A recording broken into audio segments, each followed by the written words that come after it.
Assalamualaikum warahmatullahi wabarakatuh. Saya Pipi Tiara. Di sini saya akan memenuhi tugas mata kuliah Etika Manajemen dari dosen Yuliana Afifa. Baiklah, di sini saya akan menjelaskan tentang manajemen konflik dalam kelompok kerja. Definisi manajemen konflik adalah sebelum kita masuk ke masalah utama, kemudian bagaimana cara mengatasi konflik di sebuah perusahaan, langkah baiknya jika kita mengerti terlebih dahulu seperti apa manajemen konflik tersebut. Ternyata manajemen konflik itu sendiri menjadi salah satu rentetan reaksi kemudian aksi dari berbagai pelaku, baik itu dari pihak luar ataupun dalam sebuah konflik.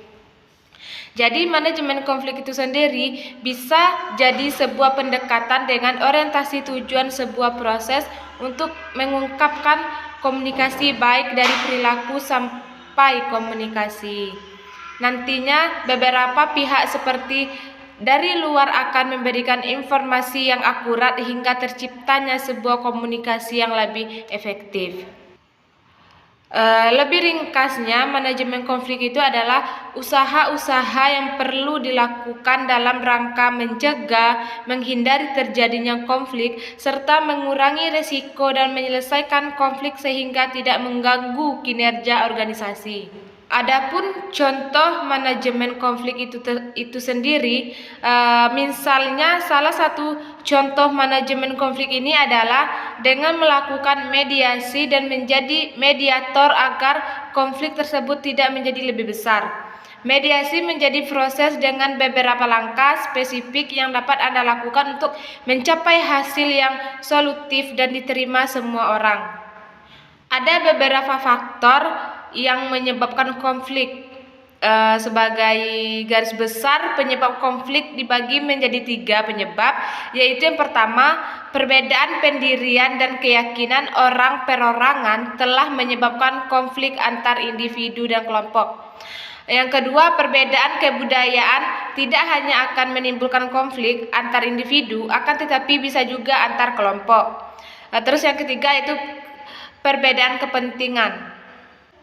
Cara mengatasi konflik dalam organisasi. Sebagai seorang pemimpin, tentunya Anda harus dapat menjadi role model bagi seluruh karyawan Anda.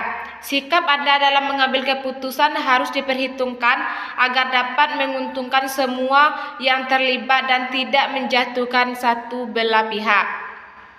Khususnya dalam mengatasi konflik, Anda harus menjadi seorang pemimpin yang adil dan membuat siapapun yang bekerja di bawah Anda merasa aman dan nyaman.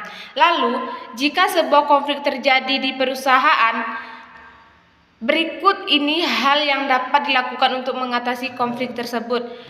Yang pertama, hindari menyudutkan satu belah pihak. Menjadi seorang pemimpin dalam sebuah organisasi haruslah adil dan tidak memihak siapapun. Meskipun seorang karyawan yang terlibat konflik ini menempati posisi yang tinggi seperti manajer sekalipun, Anda tidak boleh langsung beranggapan bahwa manajer Anda yang paling benar dan orang yang terlibat konflik di bawahnya yang salah. Terus yang kedua, menjadi mediator yang bijaksana. Dalam mengatasi sebuah masalah, sebagai pemimpin Anda akan ditempatkan sebagai seseorang mediator yang dapat menangani konflik yang terjadi di antara karyawan Anda. Tugas seorang mediator adalah mendengarkan permasalahan yang terjadi dari dua belah pihak, lalu memproses informasi tersebut dan menyimpulkan secara objektif. Secara objektif artinya Anda harus dapat memproses permasalahan yang terjadi sesuai fakta dan bukan opini yang dapat merugikan sebelah pihak. Terus yang ketiga, mengambil keputusan bersama.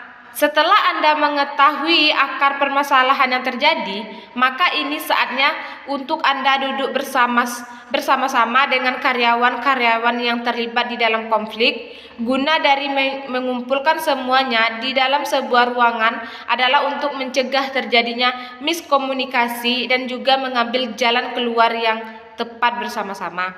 Dengan cara itu, maka diharapkan karyawan yang terlibat di dalam konflik dapat menepati janji yang dibuat dalam pengambilan keputusan jalan keluar yang diambil tersebut.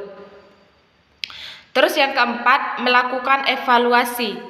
Langkah terakhir yang dapat Anda lakukan untuk mengatasi konflik dalam organisasi adalah melakukan evaluasi. Buatlah sebuah rencana untuk mencegah konflik yang serupa terjadi di masa depan. Dengan demikian, perusahaan yang dibangun dapat berkembang dengan baik dan stabil, serta karyawan-karyawan yang akan merasa aman dan nyaman ketika bekerja di bawah seseorang pemimpin yang adil dan bijaksana seperti Anda. Menjadi pemimpin tentulah tidak mudah, pasti banyak tantangan bagi seorang pemimpin, tapi jadilah pemimpin yang peka dan dapat memahami karyawannya. Menjadi seorang pemimpin tidak hanya selalu memikirkan tentang pemasukan dan pengeluaran saja. Perusahaan-perusahaan yang dapat berkembang dan maju biasanya mempunyai pemimpin yang peka akan kebutuhan karyawannya serta dapat memahami seluruh permasalahan yang terjadi. Anda harus menjadi pemimpin yang peka serta adil dan bijaksana demi mencapai target perusahaan yang Anda harapkan.